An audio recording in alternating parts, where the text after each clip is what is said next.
I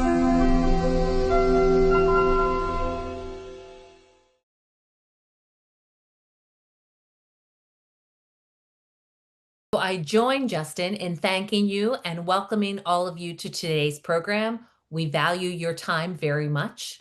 Justin will put some information about Berkeley Judicial Institute in the chat.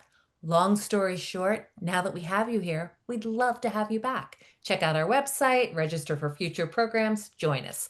But let's get to why we're here today. It's my pleasure to briefly introduce two people who deserve much longer, much better introductions. You will find their biographical links in the chat. Retired Judge Anuradha Vaitheswaran will moderate the conversation. She served as a judge on the Iowa Court of Appeals. At that job and in her current position, she's distinguished herself as an expert alternative dispute resolution specialist. She's on the faculty of Drake University and does lots of continuing legal education work. She'll be in conversation with Craig Nierman of Nierman ADR, who is another expert in all things dispute resolution. He's on the faculty of the University of Iowa Law School. If you haven't had an opportunity yet to read his American Bar Association article that was part of these program materials, I strongly recommend it.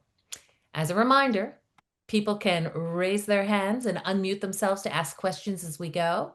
And with that, let's get to it. Judge, where will we start today? Well, thank you so much, Denise, for that kind introduction. Let's just get started with what led you, Craig, to write this article.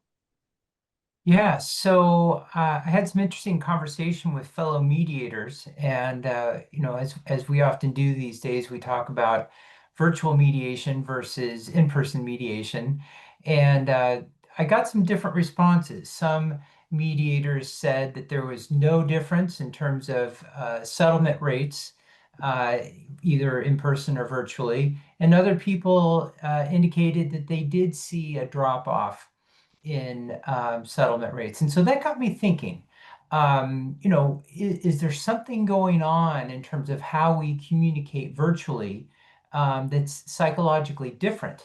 If so, us mediators needed to know that and think about the implications of that. And my assumption is that one of these two groups of people were wrong, but I think for reasons that we'll get into later, maybe both of them were right, at least from their own perspective. And so it was, as I got into the social science research on virtual communication and virtual negotiation and virtual mediation, I just got more and more interested. And so that turned into an article. And of course, the context of this was the pandemic, where we went from almost 0 to 60 in terms of online mediations very quickly. So speaking of the pandemic, what was your experience with mediation before the pandemic, and how did that evolve after the pandemic? Yeah, so here in Iowa, March 17, 2020 was kind of the day where things more or less shut down. Governor issued an order that affected restaurants and dentists and so forth. And I actually had a mediation that day, and it was hybrid, at least to me. We had one party who was live and another party by telephone. I found that kind of clunky, but it worked. We got it done. But I had very little experience with online mediation before the pandemic hit. Since I've done close to 100 online and have found it to be it can be a very good process. So your writing on how we communicate differently in the virtual environment is premised on different types of brain function. I wonder if you could unpack that for us. Yeah, one of the books that's been extremely influential to me is Daniel Kahneman's Thinking Fast and Slow. And as many of us know, he won the Nobel Prize for his work integrating economics and psychology. And, one of his premises is that, we have our conscious brain that, makes rational decisions. And it's a part of our brain that we generally assume that we're operating under. And yet the social science, I think, demonstrates that very often, to use his phrase, our conscious brain gets hijacked by our unconscious brain. In other words, we do things based on emotion or intuition, even when we're trying to be rational. And so one of the favorite takeaways from his book was a study that was done on Harvard Medical School physicians, right? It wasn't done by them, but it was done on them. In other words, they were studying the physicians themselves. And of course, they used kind of a pretext, and they said, hey, we want your judgment on how you would treat this specific type of cancer. And so the options were they could do surgery or they could do radiation. And so they split the physicians into two groups, and they gave them the following information. So the first group, they said, hey, the surgery, before you decide, we want you to know the surgery has a 90% survival rate. In other words, you do the surgery and 90%, 30 days later, 90% of your patients are still living. In the other group, they said the surgery has a 10% mortality rate. In other words, you do the surgery and 30 days later, 10% of your patients will have died. So what procedure will you do? So if you think about our Harvard Medical School physicians, they're a lot like attorneys, highly educated, very smart, and really focusing on exercising their professional judgment. Now we know that a 90% survival rate is the exact same thing as a 10% mortality rate, right? If 90% are going to be living in 30 days, 10% are not. And so what we would expect is that these physicians, again, highly trained professionals, are only going to consider the rational data. And if so, their judgments, no matter, regardless of which room they were in, they're going to be the same. But they weren't. And the difference was dramatic. So in the first room, 84, 85% of the physicians chose the surgery, but in the other room, it was only 50%. So we know, and there are dozens, maybe hundreds of studies that confirm the same thing, that even though we're trying to exercise this rational thought, we're getting hijacked. And so this has some significant implications for how we interact online. With respect to those implications, could you talk a little bit about the emotional and physical impacts that people may experience when they are online? Yeah, so this became really a lot of people became really interested in this during the pandemic, and there were some really interesting studies done. So there's really strong evidence that what we generally colloquially refer to as Zoom fatigue, it exists. It is real. That online meetings, especially many of them, and for long periods of time, correlate to depressed mood and feelings of fatigue. Um, there's some evidence that feeling of being depressed or having fatigue are higher among new employees and among women. Not sure what the causal relationship there is.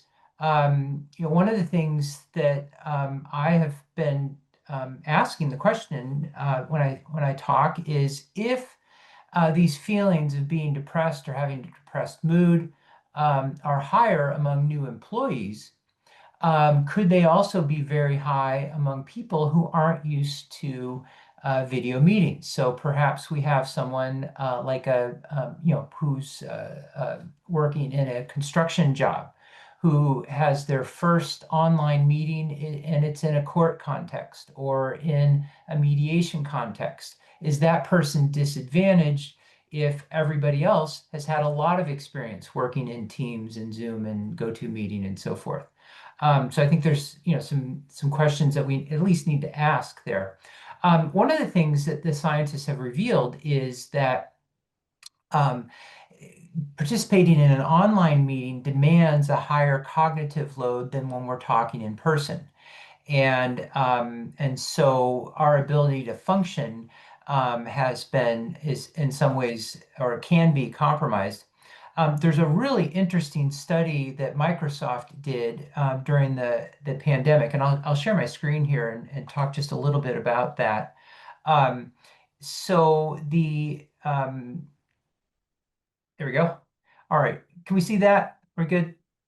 Okay, so the Microsoft Human Factors Lab did this study, and basically what they did is they took a team of workers, people that work together a lot, and they had, let me get that out of my screen there, and they had people wear EEG monitors during a series of Zoom meetings so that they could measure brain activity.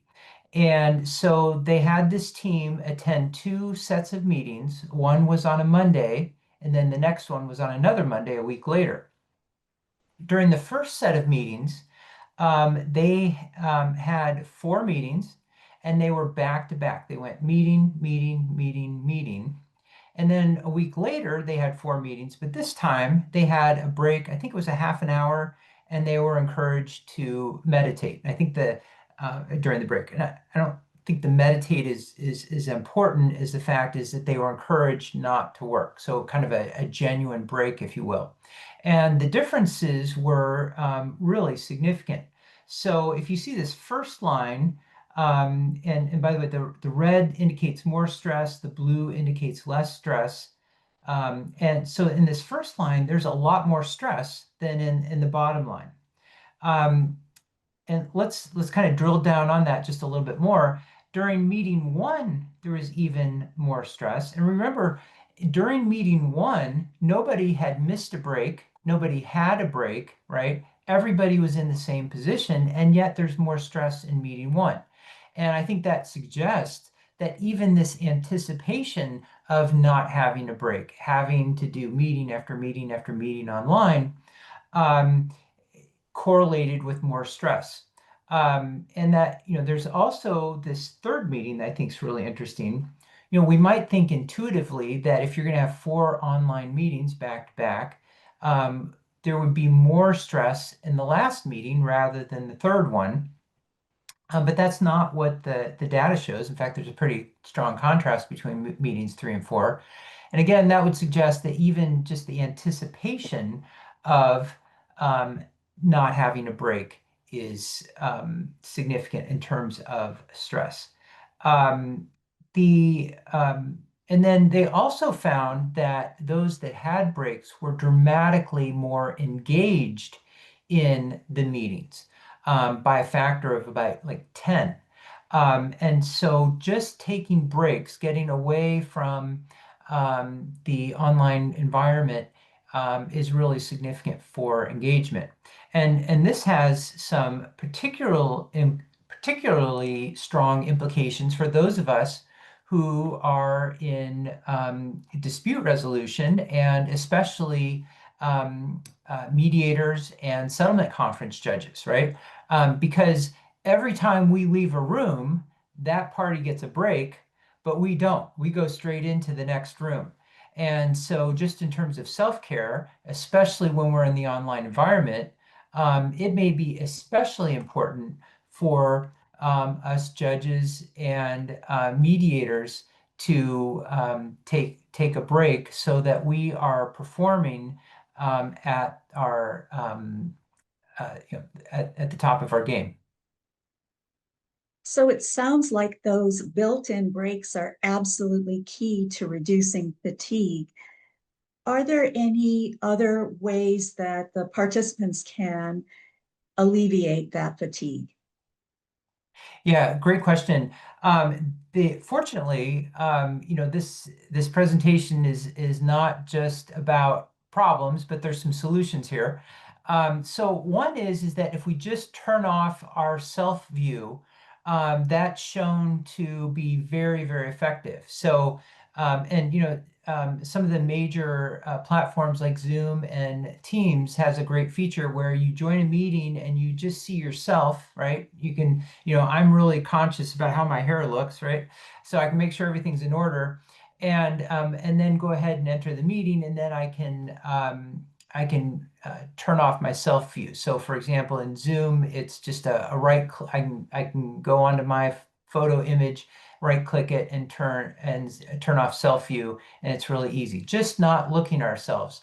And this really, if we think about it, this makes a lot of sense, right? When we are in a face-to-face conversation, so Anu, if you and I are at a conference or meet at the law school or whatever, neither one of us has a mirror that's sitting right here, right? And so in our normal conversations with people, we're not looking at ourselves, but yet in online meetings, that's become the norm. And so I think when we get rid of this mirror, that kind of normalizes things. Again, I'm sure this doesn't apply to anybody here, but alcohol consumption tends to cause us to look at ourselves more. So just be extra careful that we're not consuming alcohol before meetings. That's going to help. One thing that we can do, so I can, Anu, if you and I are having a conversation through Zoom, I can have you fill up my entire screen. I can also make your image quite a bit smaller. And the research suggests that if I make that image smaller, that's going to help with these feelings of fatigue. One of the things that's going to help the other party is to show more of our body. Okay, so I've got my upper torso is showing, so you can see more of my body language. If I had just my face in view, that would be a little more difficult. You wouldn't see my hands occasionally popping up and so forth. That's been shown to be very helpful. There is an interesting study that where they had a group of people in a live meeting, a group of people in a Zoom meeting or a video meeting, and then they had another group that were in a video meeting, but each person had more than one camera angle on them. And what the researchers found is that people connected better when they could see people from different perspectives. That helped with body language. We go back to our freshman rhetoric class, and we learned that roughly 85% of the information we get in an in-person conversation is from body language. So the more of that body language we can get, either expanding our screen or getting video from more than one angle, is really helpful. I've tried the more than one angle in a mediation so people can see more of my body language. I found it to be really awkward. It's like had this video, I had my phone set so it shot the side of my head. And I explained to people why I was doing it, but I'm not sure it really connected. So that's something maybe we could just continue to think about. Another thing that has been found to be very helpful is to have visual objects near our computer screen that are not our computer screen, right? So a picture of my wife, a piece of beautiful artwork, a plant, something other than a computer screen that we can occasionally glance to, that's been shown to reduce fatigue.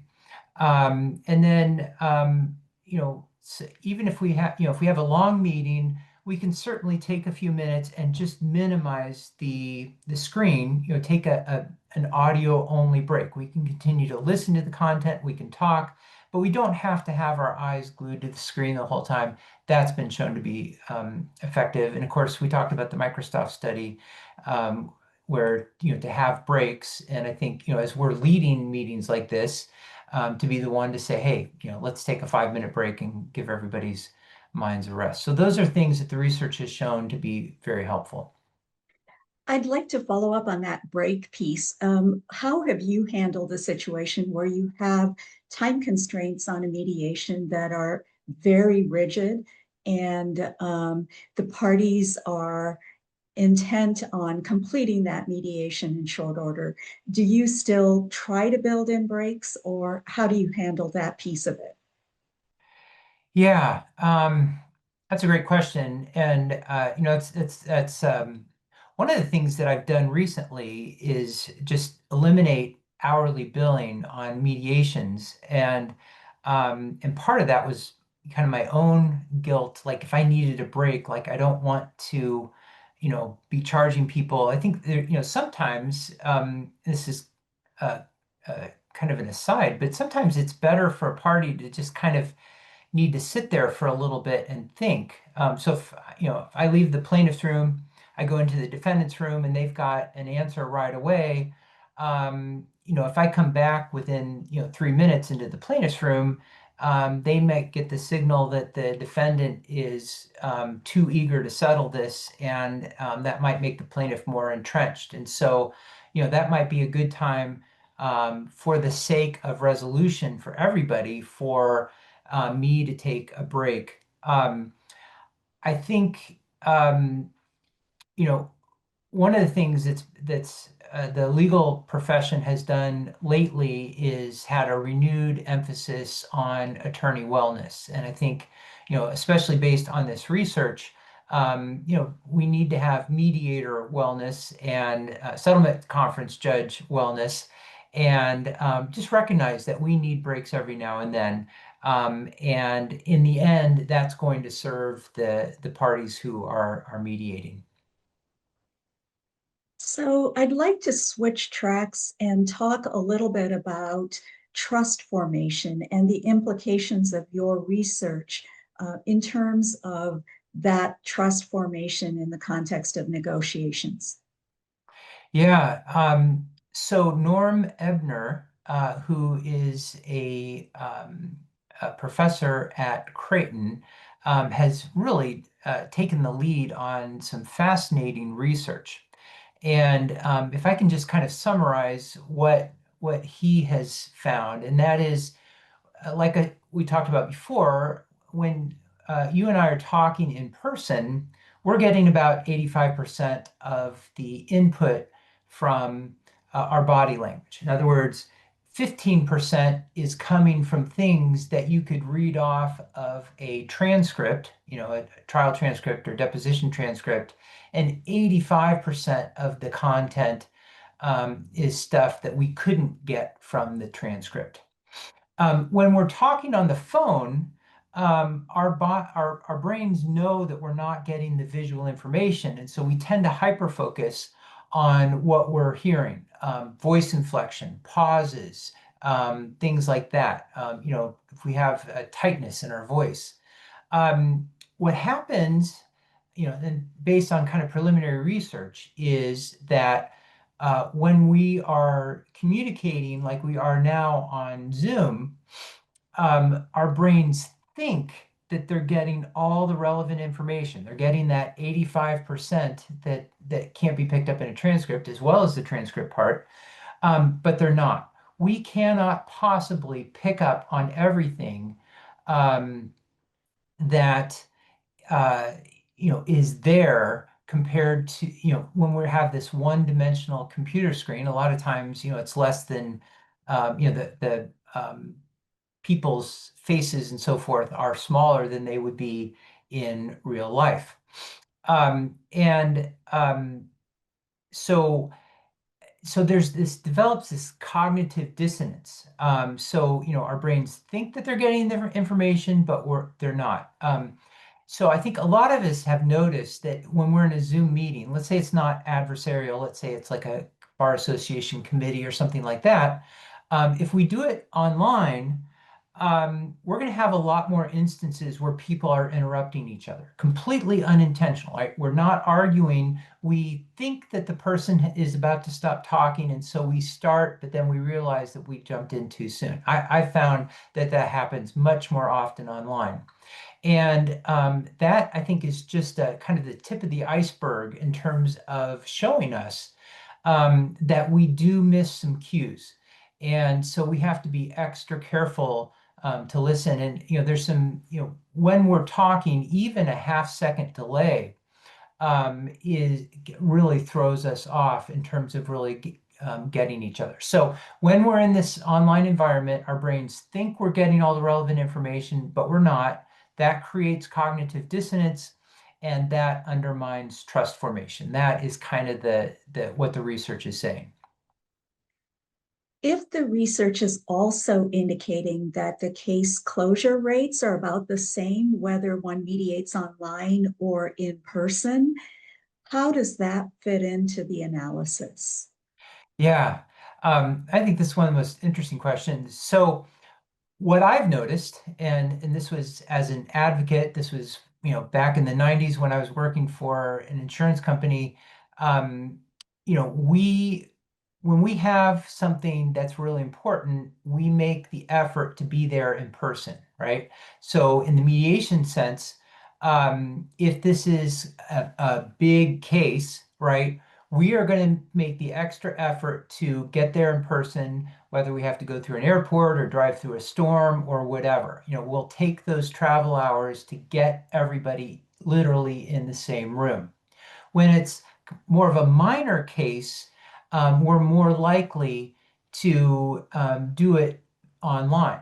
All right. So if a mediator says, hey, my settlement rates are exactly the same in person and online, that might be true, but there's a sense that, kind of an adverse selection sense. We're not really comparing apples to apples.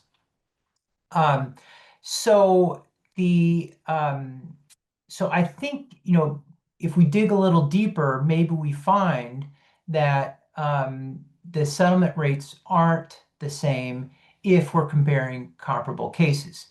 And one of the interesting thing is to me is that some of the early research has had some mixed results.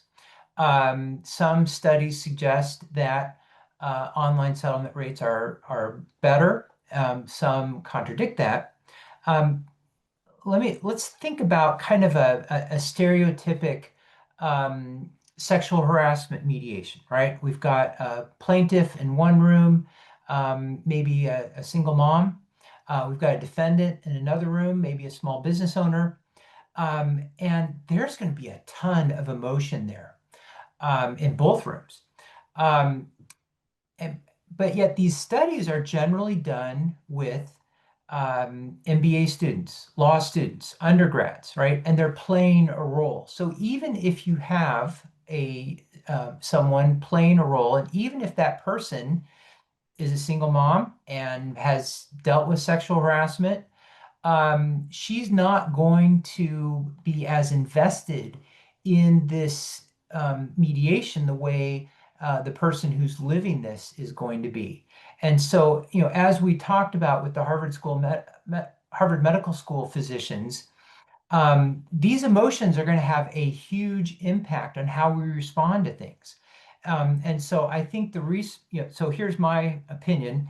I don't think the research has gotten to the point where it can really measure how emotion play in negotiation, and especially not in the online context. And so I think we still have a lot to learn, and I suspect eventually we're going to validate that we don't connect as well in the online mediations. Are there situations, though, where it may be advantageous to have an online mediation versus an in-person mediation? And you've alluded to one in your prior example. Yeah, so there's another string of research, and this we're so early into understanding all these things that suggest that there are some situations where it's helpful to have the parties distant, right? So we might have sexual harassment, like it might be so triggering for the plaintiff, not just to see the defendant, but to even know that they're in the same building. Maybe, precautions have been made that they don't ride the same elevator, they're not on the same floor, and yet just knowing that person is nearby can be extremely triggering. And contrast that by allowing her or him to be in their own home, be in their own bedroom maybe, or just be in their own attorney's office with the other person not in the same building. Maybe they're going to feel a lot more safe there. And how do we work this in terms of wanting to have people in person, but yet understand that people may have to have some distance to function properly. So, the research is we haven't gotten as granular as we need to understand this, but there's certainly some preliminary research to suggest that there are some situations where online might actually be better. Switching tracks again, I'd like to talk a little bit about data on bargaining by email and instant messaging. What does that data say first, and what does it tell us about negotiating virtually? Yeah, so we've got kind of a spectrum, right? So on one side, we've got text messages, right? The other side, we've got in-person negotiating. And then there's a whole bunch of gradations, right? We can text messages, email, video, maybe hybrid, and in person. And what the research is suggesting is that the absolute worst is text messaging. And there's a recent study from Florida State that actually went into this in some detail.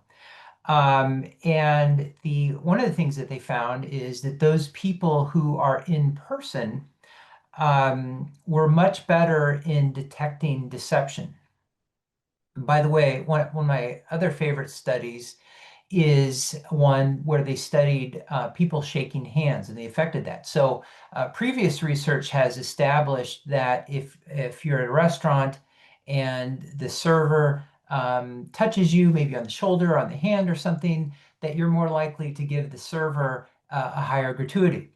There's also an interesting study that chronicled NBA basketball players and compared the number of times that the teammates touched, high-fived, or hugged, or fist bumped, or whatever. And they found that those that did that more often correlated to on-the-court performance.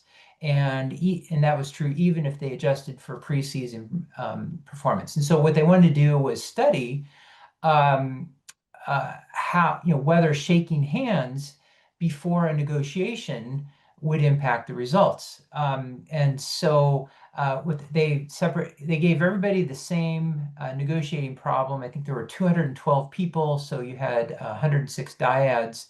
And a third of the groups, they said, make sure you shake hands with your opponent. A third, they said, do not shake hands. And then a third, they didn't give them any directions. And so the data turned out the first point wasn't too surprising, and that is that when people shook hands, they were much more likely to get a deal.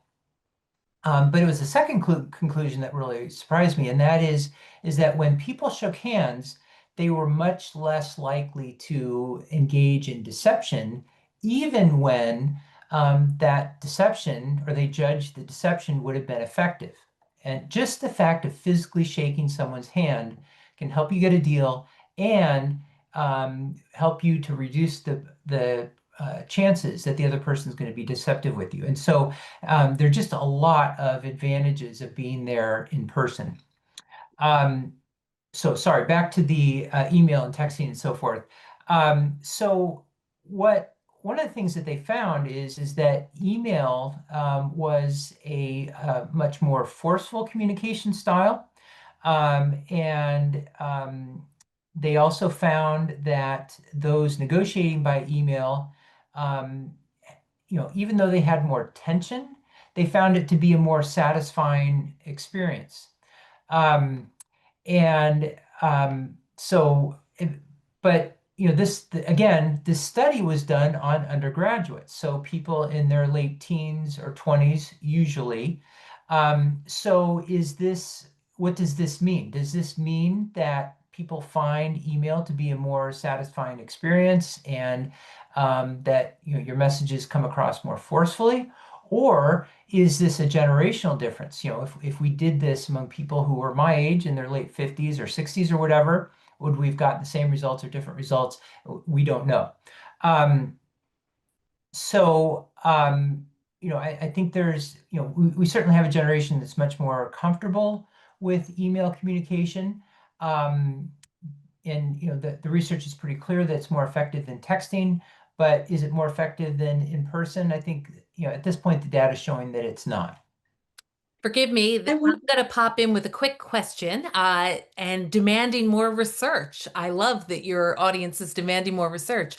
So, this questioner says, I believe, perhaps without basis, that the participants do not get catharsis and validation in virtual mediations, usually because the law dominates virtual mediations almost to the exclusion of the parties. Is there any research on that? Um, Not that I'm aware of. And there are just so many great questions that we need academic research for. And I'm not aware of that. Certainly that would be a really interesting one. and Faye? that sort of, oh, go ahead. That sort of leads me to your handshake example that you gave earlier. If that is sort of a way of breaking the ice, do you think that there are methods in virtual mediation, such as having a common room where people gather at the beginning to virtually shake hands, essentially? Do you think that that might be an effective substitute? Yeah, that's a great question. I'm going to preface this by talking about some studies that have found that when we are communicating online, um, negative statements tend to be amplified, especially those that are emotive. Okay, so if we have an opening session and we allow the plaintiff, plaintiff's counsel or defendant's counsel or the plaintiff or defendant to make statements, and they are, angry or accusatory or so forth, we can expect that those will hit much harder if we're in the virtual environment. And so what I've done in my practice is I almost always do opening sessions, but I keep them very short, and I especially keep them tightly controlled when we're online. So, we used to always have opening sessions, and they were very long. Sometimes the mediator would give a very long kind of spiel, and then each party would make a statement, and then we kind of swung back the other way, and we almost eliminated opening statements. And but I think they're important. I think introductions are important. Um, but especially online, I keep them controlled. So I will turn it over to each counsel and ask them to introduce themselves and the people with them after I introduce myself briefly. But I don't allow them to make adversarial statements. I will do that in person if we've all agreed on that beforehand. And that's the reason why. I I tried one mediation where, just after I read this paper on the importance of shaking hands, and I asked the people, like, I know we're not in person, but let's just pretend that we're all shaking hands. And, like, let's literally put our hand out like we're shaking hands. And, I'd love to see a study on whether that's as effective as not shaking hands in person or not shaking hands or whatever. Um, so yeah, I think the core of your question is that we need to do something when we're negotiating or mediating online to connect everybody, even though we can't do any physical contact. And going back to the questioner who asked about research concerning whether the virtual setting focuses on the law to the exclusion of perhaps uh, achieving catharsis. I wonder what your experience has been with the types of emotions that you have discussed that are prevalent in virtual settings, and whether those parties are able to achieve catharsis to some extent in the virtual environment. Yeah. You know, I think one of the things, if you go back to our first year torts class, um, any answers that we had that were based on intuition or emotion were wrong, right? We had this sense of what, kind of should happen in this case or whatever. But, generally these cases are selected, among other things, because they give kind of a counterintuitive example that we as future legal professionals need to understand. In a sense, and I teach at a law school, and you do as well. I don't. I'm not, anti-law professor, but in a sense, we kind of get the emotion beat out of us during our law school experience. Certainly I did, just like, got very super focused on, holdings and law and arguments and so forth, and had to, just reclaim some of that, um, connecting with who I really am in an emotional sense. And I think there's especially in the mediation context, it's important to recognize that emotion is going to be driving a lot of the decisions that the parties make. And it's not just in kind of the retail cases. We talked about a sexual harassment case earlier, but you've got a group of business partners who are having a business divorce, maybe a startup, and the range of feelings that they have there. We might have a claim professional at a meeting who's really concerned that they're going to miss their child's sporting event or dance recital or something if we don't get this done, but yet there's a boss who's saying don't pay money. There's emotion there. So I think that if we're going to be really successful in mediation and resolution, and not just like getting a signature on a release and a check, but if we're really going to help to lead to healing, that we need to resist that temptation to run away from the mediation or from emotion and move toward it. So here's maybe a more concrete example. Um, let's say that, well, let's go back to the sexual harassment uh, scenario that we talked about earlier. Let's say I'm in the plaintiff's room, and right, we're doing what we're supposed to do. We're talking about liability and jury verdicts and summary judgment and so forth. And all of a sudden, the plaintiff starts crying, and she starts talking about her mom, right? Which is kind of strange because her mom maybe died 5 years earlier. And so, we can do two things at that point, right? And I would say the wrong answer is that we would, just kind of feign that we're sorry about our mom, and then, can we get back to talking about jury verdicts and summary judgment?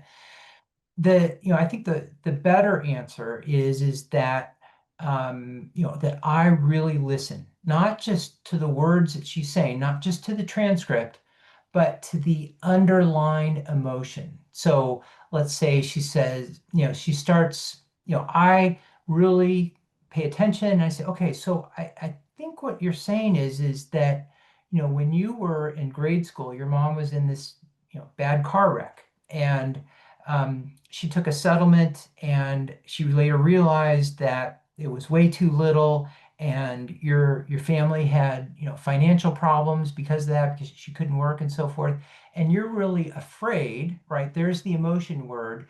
You're really afraid that you're going to settle your case for too little, and you're going to kind of make the same mistakes that your mom did. Am I getting that?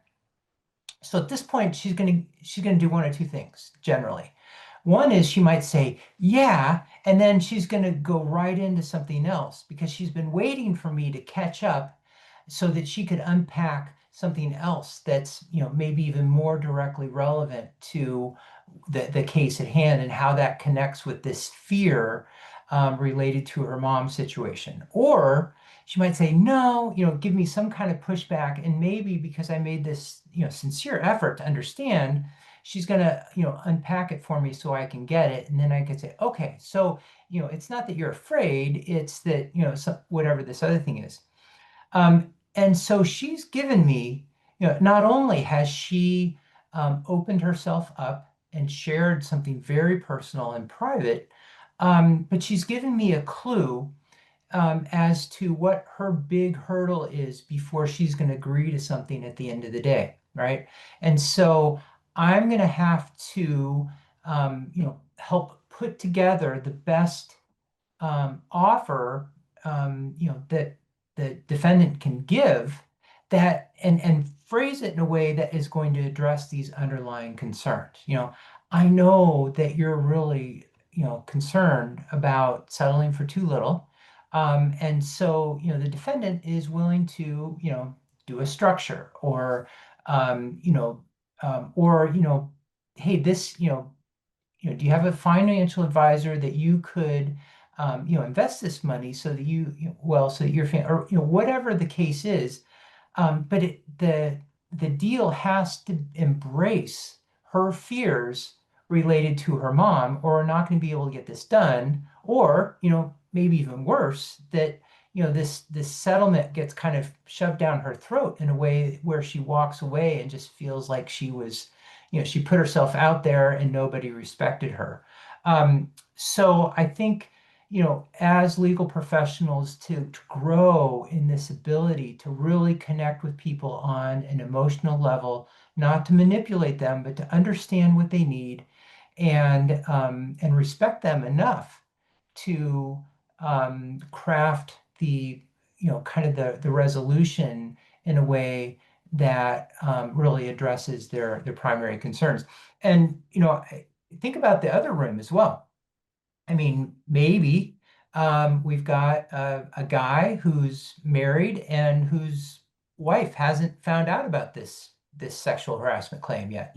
Is there some emotion there? Yeah, maybe he inherited this business from his parents, and he's really worried that some type of settlement is going to, or lawsuit or verdict or judgment or whatever, is going to bankrupt the company, and he's going to be a huge disappointment to his dad or whoever. There's emotion there. And so we're going to have to address that in that room, so that, whether he's afraid or angry or bitter or whatever, that we can find something that works. And then, to put all of that together in a way that, again, isn't just some, signatures and check and get that off the books, but that people experience genuine healing through a really hard situation. So I have a It, quick question for Craig. How do you deal with the attorney who wants to prevent the client from getting emotional? Mm, yeah. I think, certainly we need to respect the attorney that's there. Um, I think in some ways, if we send clues even early in the day that we're really concerned about um, their emotional well-being and not just getting the case legally settled, that can go, that the attorney cannot prevent that from happening. So sometimes what I do, let's say we've got a wrongful death med mal. And I'm going to say, you lost your, spouse, parent, child, whatever. Um, how did this affect you in your day-to-day life? Right? I'm just going to ask that question and let them share. Because I need to know that, because I'm going to need to go to the defendant's room and help them understand. But once they find out that I'm a safe person, um, they're going to talk. They're going to share with me on occasion, and I don't think their attorney is going to be able to turn that off. And I'm certainly not going to try to disrespect their attorney. But if this is a case, and many of them are, where emotion plays some role, we need to signal that it's okay for them to share and let them do that. And then, I think what's very possibly going to happen is that the attorney is going to see that the client and I are connecting, and want to be in on that. And certainly, um, if we've been using the plaintiff's example for a moment, the attorney is going to want to, eventually if this doesn't get settled, that emotion is going to need to come in. And I think, there's some similar ways in the defense room. Maybe there's some emotion that the attorney doesn't want displayed in the courtroom. And that the attorney needs to know it's there, but there might also be some righteous indignation from the defendant, that attorney is going to need to know about, and know, be ready to share that at trial. So I think we can help the attorney realize that there's more beneath the surface that might be advantageous to their case, than that attorney has figured out so far. So we're actually helping. It sounds like there are some strategies for effective communication in the virtual setting that can translate into effective strategies in the in-person setting. And I wonder if you could unpack that for us.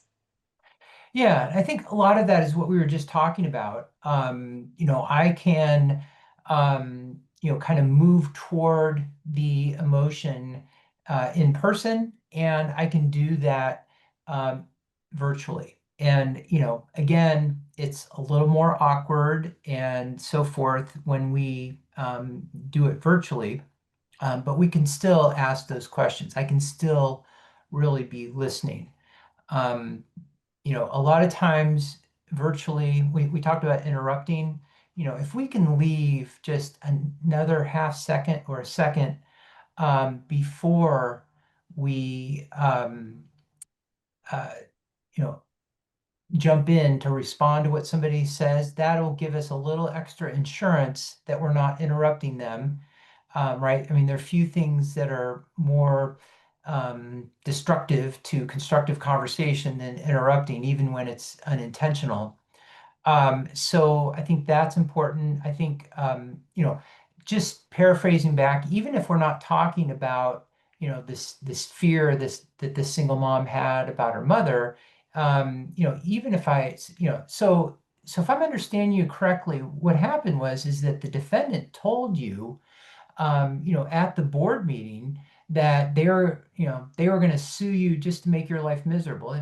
Is that, and I think, just to have someone feel like they've been heard, especially in the online environment, is really helpful. One of the things that I do this online and in person, is that, after we kind of just in our first caucus meeting, after we just kind of lay out the general ground rules and so forth, I just tell them what I heard when I read their attorney's briefing.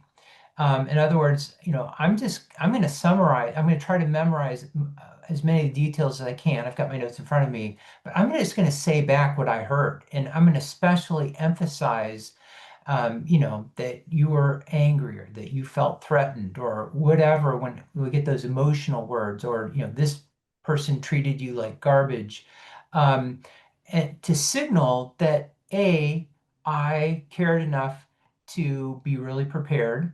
B, that I'm really affirming their emotion, right? Even though this doesn't come directly from the party, I can tell by what their attorney wrote some of the things that they were going through, or, some of the things that I'm guessing that they experienced. And, just take a guess. It sounds like when you found out that this happened, you were devastated. Am I getting that? I'm like, yeah. So just being able to connect with them, again, very helpful in person, even more helpful online. So, and then, get through the end of that and say, I know that those aren't all the details. Am I getting it? Or is there more here? And I think that helps them just feel respected, and it really helps them feel like, I'm on their side. I'm trying to help them. And it's especially important because 4, 6, 8 hours later, I'm going to have to come back into the room and say, to get this deal done, we're going to have to make this concession. And I think that gives us as mediators and settlement conference judges more authority, more credibility. So yeah, I think that's what is helpful in person is even more helpful online because sometimes it's just harder to connect. Thank you. I don't know if there are any other questions that have popped up. If there are, this would be a great time. I have not seen any, but let's encourage. Let's use that moment of silence trick. Let's see. Craig, I'll ask, I'd actually love to find out from both of you. Um, so many of the wonderful techniques you're talking about can feel like common sense until you see people do them poorly. What were the trial skills, the education programs, the experiences you had that you'd especially recommend to somebody who would let's take emotions. Let's take emotions as an example. I think lots of people are really concerned about plumbing emotions. That's just the last thing I want to do. Uh, what were the techniques, skills, education that you used that helped you get better at that? Craig? Yeah. So my intuitive answer is none of the above, Okay. but it really actually, years ago, my wife and I did some counseling, and we did a week intensive, and I learned so much, and how to better connect with her, and that was the thing that really opened my eyes to how horrible I had been about connecting and really hearing her heart and her emotion, and that had just incredible unintended benefits for me vocationally. So I wish I could say I went to some, the some legal institute or continuing education program, but it wasn't. It was something very personal. First, thank you for saying that. And second, on behalf of spouses all throughout the call, yay you. Judge, how about you? I think for me, it was a couple of things. Certainly, when I was in trial practice, interviewing clients who were extremely emotional about their legal situation gave me some training in terms of empathizing and exploring their emotions. And then, in addition, I had the opportunity to take a mediation training course that included a facilitative mediation component, where that is the goal, is to try to help people get to their own resolution that's going to be satisfying to them, even if it doesn't give them everything. And shadowing experienced mediators who used that method was extremely beneficial. So to see it in real time was very helpful as well. Thank you. So we did intimidate a question out of our group, and it is any strategies for addressing parties in an online opening session when they start to directly engage with each other and you foresee that things might spiral out of control quickly? I'll bet everybody can relate to that moment, sadly, but Yeah. Well, I knew you're a mediator as well. How do you want to go first? Uh, in terms of that initial session, where I am located, folks are really moving away from having that joint session where they are engaging with each other. That was a big surprise to me when I started mediation. And so really the piece of negotiation starts in those separate rooms in the vast majority of mediations that I've done. Yeah, I agree. And one of the things, my struggle lately has been getting attorneys to agree to have any opening session. And so, in my opening letter, I put it out there. I was like, I think this is really important. I will keep this very short. And so I do keep it kind of tightly controlled, so that it doesn't get out of hand. And I will, I really haven't had a problem with it. But I am not afraid to say, hey, we'll talk about that when we get into caucus, but right now we're just doing introductions. Or just, I have you know, give a 3-minute thing to give everybody the ground rules. But in the online environment, I'm going to be extremely strict. In person, if I think that expression might serve us later, I can do that. More likely, what I'll do is really try to cut it off, but then say, hey, the plaintiff has a few things to say, and I think it would be really beneficial for the defendants to listen. And so, have a little negotiation, even if we're 2 or 3 hours in, and then we all get in the conference room, like, okay, the plaintiff's going to talk and say this, and the defendant's going to talk and say that, and then we're going to leave so that everybody knows, because sometimes there's some things that, um, you need to hear firsthand that I, as a mediator, am not the greatest in retelling, especially, if you have a wrongful death plaintiff, talking, the defendant's going to want to see the tears in the mediation before they see him at trial. So, I think sometimes that can be helpful. Do you see any difference? What if someone is flat affect? Do you see any difference in how they're perceived online versus in person? I think part of this is that, if they're one of the great things about mediation is that, I can go in the other room and say, hey, we're really going to have a struggle here because the jury is going to love the defendant. They are not going to be, they're not going to be mad at the defendant, or whatever the case may be. If, the person is flat, I'm not going to initiate that conversation. Uh, so I think, as a party, if the mediator's not saying good things about the other side, then you can kind of, read between the lines. Um, I don't know. I guess I kind of, I'm not sure how to answer that. What are your thoughts? I have seen some people with a flat affect, but it seems as if as the mediation progresses, they tend to come out of that and exhibit some level of emotion. But certainly at the beginning of mediations, I've been in several where people are um, are displaying a flat affect. I think it's probably easier in an in-person setting to recognize that and then to also recognize as they come out of it. Thank you both.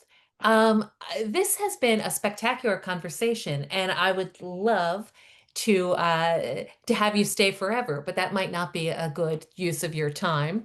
So I will say thanks to several people.